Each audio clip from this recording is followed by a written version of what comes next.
The Lego tower falls, the puzzle piece won't fit, the shoelace is tangled, and the first thing you hear is that high-pitched whine. "It's too hard. I can't do it. You do it!" Does that sound painfully familiar? You rush in to fix it just to stop the noise. But what if I told you that by helping, you might be making things worse? You're asking yourself, how do I raise a kid who tries, instead of one who just gives up and complains? In this video, I'm going to give you 10 specific, powerful techniques to transform your child from a complainer into a confident problem solver. And we'll start by exposing one massive mistake that almost every well-meaning parent makes, a mistake that accidentally teaches your child to be helpless. First, let's get one thing straight. You are not a bad parent because your child whines. This is not your fault. A child's brain is wired for dependency. When they face a problem, their instinct is to call for their protector, you. Complaining is often their first, unedited attempt at problem solving. It's a signal flare that says, "I am overwhelmed and I need help." The key is understanding that their brains are still developing the prefrontal cortex, the part responsible for emotional regulation and complex planning. They literally do not have the mental hardware yet to calmly assess a situation and formulate a multi-step plan. So when they complain, it's not manipulation. It's a genuine skill deficit. Our job isn't to punish the complaint, but to upgrade their problem-solving software. And by doing that, we give them a gift that lasts a lifetime. Our first and most critical step is to validate the feeling, but not the helplessness. When a child complains, their emotion is real. The frustration, the disappointment, the anger, it's all 100% valid. If we dismiss it by saying, "Oh, stop whining," or "it's not a big deal," we teach them that their feelings don't matter. This shuts down communication and makes them feel alone. Instead, we need to become an emotion coach. Acknowledge the feeling with empathy. This creates a connection and calms their emotional brain, making it possible for their thinking brain to come online. You're not agreeing that the problem is impossible, you're just agreeing that the feeling is real. Here is the script. Instead of saying, "It's just a game, don't cry," try saying this. "Wow, I can see you are so frustrated that your character lost the game. It's really disappointing when you try hard and it doesn't work out. I get it." See the difference? You're on their team against the problem, not against them. Once you've validated the emotion, the next step is to immediately pivot them towards solutions. This is where the magic happens. Many parents get stuck in the validation phase, offering endless comfort. But this can lead to wallowing. The goal is to build a bridge from feeling the emotion to acting on the problem. We do this by empowering them and showing confidence in their ability to find a way forward. The key is to make them the hero of their own story. You are the guide, not the rescuer. You're not there to give them the answer, but to help them find their own. This shift in focus is profound. It changes their internal monologue from "I have a problem" to "I am a person who solves problems." Your language here is critical. The script is simple but powerful. After validating, you can say, "Okay, that stinks. It's frustrating. So what's our plan? What do you think we could try next?" This question gently passes the baton of responsibility back to them, framed in a supportive, collaborative way. The third tool is the power of we and how. Asking, "How can we fix this?" is one of the most effective phrases in a parent's toolkit. The word "we" instantly signals that they are not alone. It's a team effort. This reduces the pressure and fear that often paralyzes a child. The word "how" is an open-ended invitation to brainstorm. It presupposes that a solution exists and their job is simply to find it. This is a massive shift from a "can I" mindset, which seeks permission, to a "how can I" mindset, which seeks a method. It activates the creative, problem-solving parts of their brain. You're not just solving the immediate issue of a broken toy, you're teaching a repeatable process for tackling any obstacle in life. Let's look at an example. Your child complains, "I can't get my shoes on." Instead of swooping in and doing it for them, you get down on their level and say, this is a tricky situation. How can we get that shoe to cooperate? Should we try wiggling your toes first?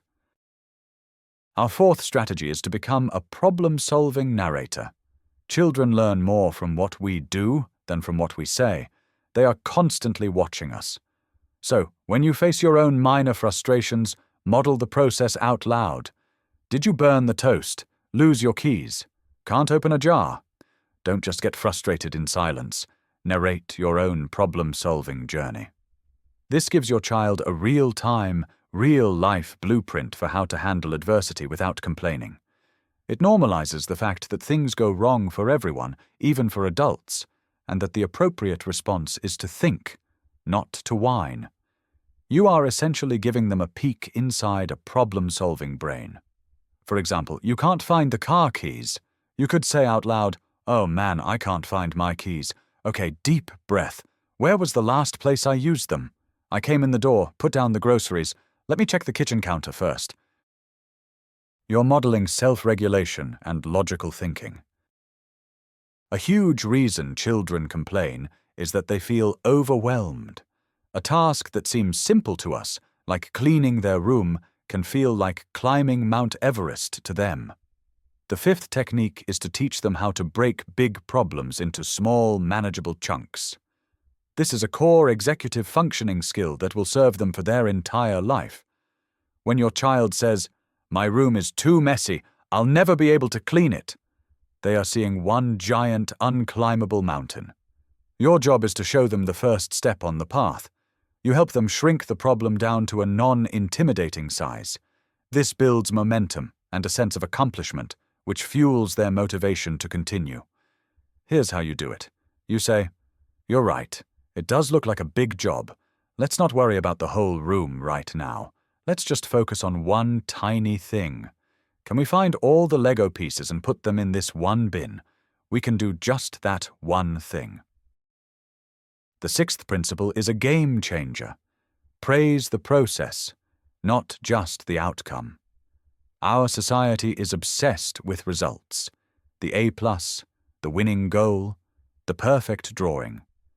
But when we only praise the result, we accidentally teach children that their worth is tied to their achievements. This creates a fear of failure, which leads to them not wanting to even try. To raise a problem solver, you must praise the effort, the strategy, the persistence, and the courage to try something difficult. This is the foundation of what psychologist Carol Dweck calls a growth mindset. The child learns that the struggle is what makes them stronger, not the victory. Let's say your child worked on a difficult math problem and still got it wrong. Instead of saying, "Too bad," you say, "I am so proud of how you stuck with that problem. I saw you try 3 different ways to solve it. That kind of hard work is what makes your brain smarter." This next one can be the hardest for parents. The seventh tool is to resist the urge to rescue them immediately. When we see our children struggle, our protective instincts scream at us to jump in and fix it. But learned helplessness is a real psychological phenomenon. If we constantly solve their problems for them, they learn that they are incapable of solving problems themselves. We must allow for what I call productive struggle. It's the space where real learning and growth happen. This means waiting a moment before you intervene. Give them a chance to experience frustration and try to work through it on their own first. It can feel uncomfortable, but it is a profound act of love and respect for their capabilities. When your child is struggling to zip their own coat, pause. Count to 10 in your head. Let them try.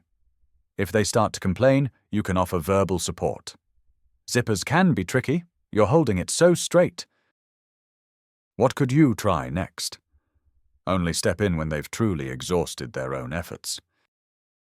Number 8 is a beautifully simple and concrete rule you can implement today. It's called "Try 3 before me." This rule establishes a clear expectation that their first step should be independent effort, not an immediate call for help. It empowers them by framing them as the primary problem solver. You are still available as a resource, but you are not the first resort. This simple framework teaches them to pause, think, and experiment before escalating the issue to you. It's a wonderful way to reduce the constant, low-level requests for help that can wear parents down. When your child says, "Mum, I can't find the blue crayon," you can calmly ask, "That sounds like a great problem to solve. Have you tried your 3 before me? Tell me the 3 places you've already looked." This doesn't just solve the crayon problem. It builds a habit of independent thinking and resourcefulness in all areas of their life. Strategy number 9 harnesses the ancient power of storytelling. Children's identities are shaped by the stories they hear about the world, about others, and especially about themselves. To raise a problem solver, you need to tell stories of resilience and overcoming challenges. These can be stories from your own life, from family history, or even from books and movies. When you talk about a time you struggled with something and eventually figured it out, you are giving them a powerful mental model. You are showing them that struggle is a normal and even heroic part of life.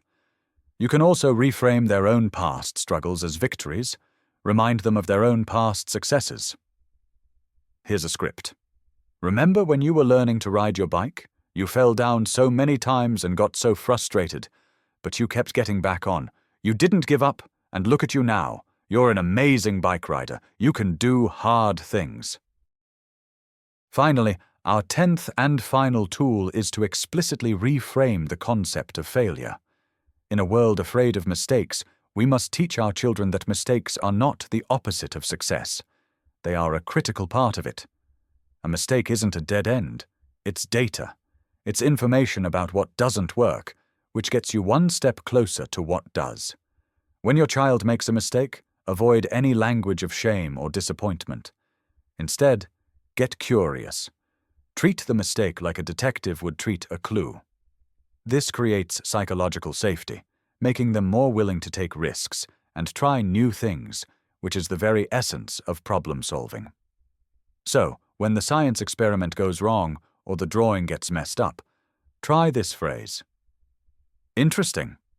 That didn't work the way we expected. What did we learn from that? What should we try differently next time?" This language transforms failure from a verdict into a valuable lesson. So there you have it. 10 powerful ways to shift your child from complaining to problem solving. It's about validating feelings, focusing on solutions, modeling the behavior, and praising the process. Remember, this isn't about raising a child who never struggles. It's about raising a child who, when they struggle, believes in their own ability to find a way through. You are their coach, their guide, and their biggest cheerleader. You are doing an incredible job, even on the days it feels impossibly hard. You have the power to equip your child with the resilience and confidence they need to thrive. If this video was helpful, please give it a thumbs up and subscribe so you don't miss our next one. And now I want to hear from you. What is the one thing your child complains about the most? Share it in the comments below. Let's support each other.